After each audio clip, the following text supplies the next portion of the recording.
Saat ini, demokrasi dalam pemilu kita selain ditentukan oleh garis tangan, juga sering dipengaruhi oleh campur tangan dan buah tangan. Kekuasaan kehilangan arah dan makna bagi rakyat.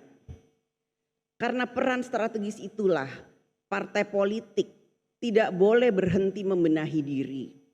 Partai harus menjadi tempat lahirnya para pemimpin yang bukan hanya pandai berbicara, tetapi juga mampu berpihak, bekerja, dan berani mengambil risiko demi kepentingan rakyat.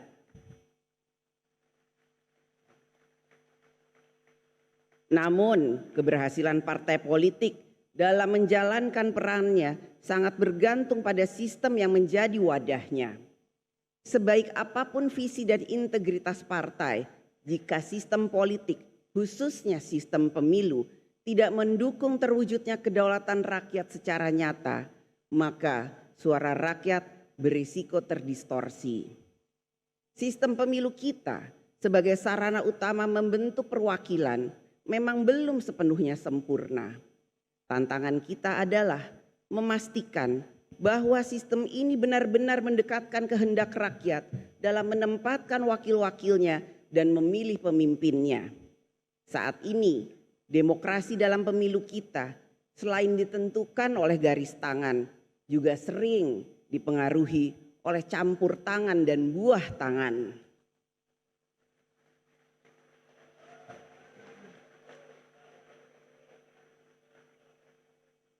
Kita semua memiliki garis tangan, nasib dan kesempatan yang diberikan oleh Allah Subhanahu wa Ta'ala, Tuhan yang Maha Esa. Tetapi tidak semua dari kita memiliki kemampuan yang sama untuk ikut campur dan memberikan buah tangan dalam menentukan arah demokrasi. Inilah kritik sekaligus otokritik terhadap demokrasi dalam pemilu kita. Kita harus terus memperbaiki dan menyempurnakannya.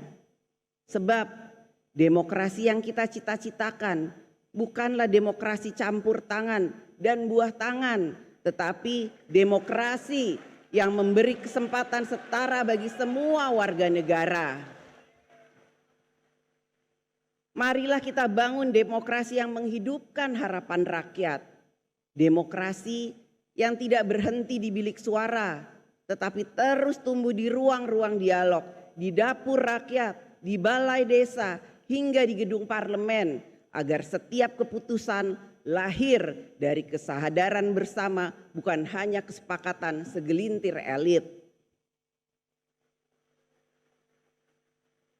Dalam demokrasi, rakyat harus memiliki ruang yang luas untuk berserikat, berkumpul, menyatakan pendapat, dan menyampaikan kritik.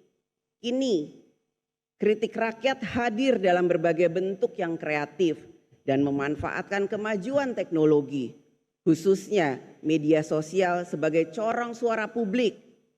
Ungkapan tersebut dapat berupa kalimat singkat seperti kabur saja dulu, sindiran tajam, Indonesia gelap, lelucon politik, negara Konoha, hingga simbol-simbol baru seperti bendera One Piece dan banyak lagi yang menyebar luas di ruang digital.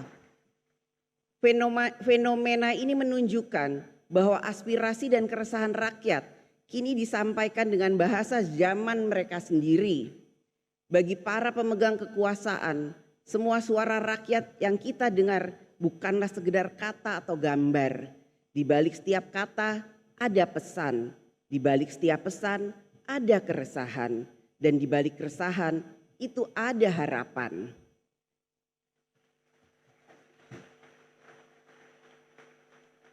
Karena itu, yang dituntut dari kita semua adalah kebijaksanaan. Kebijaksanaan untuk tidak hanya mendengar, tetapi juga memahami. Kebijaksanaan untuk tidak hanya menanggapi, tetapi merespon dengan hati yang jernih dan pikiran yang terbuka. Kita semua berharap apapun bentuk dan isi kritik yang disampaikan rakyat tidak boleh menjadi bara yang membakar persaudaraan Indonesia. Kritik tidak boleh menjadi api yang memecah belah bangsa. Sebaliknya, kritik pun harus menjadi cahaya yang menerangi jalan kita bersama. Kritik dapat keras dalam substansi dan menentang keras kebijakan. Akan tetapi, kritik bukan alat untuk memicu kekerasan, kebencian, menghancurkan etika dan moral masyarakat, apalagi menghancurkan kemanusiaan. Gunakanlah ruang kritik itu sebagai sarana untuk menyadarkan penguasa, memperbaiki kebijakan, menuntut tanggung jawab, dan mendorong kemajuan bagi seluruh anak bangsa. Hadirin sidang yang saya hormati dan muliakan, kekuasaan eksekutif, legislatif, dan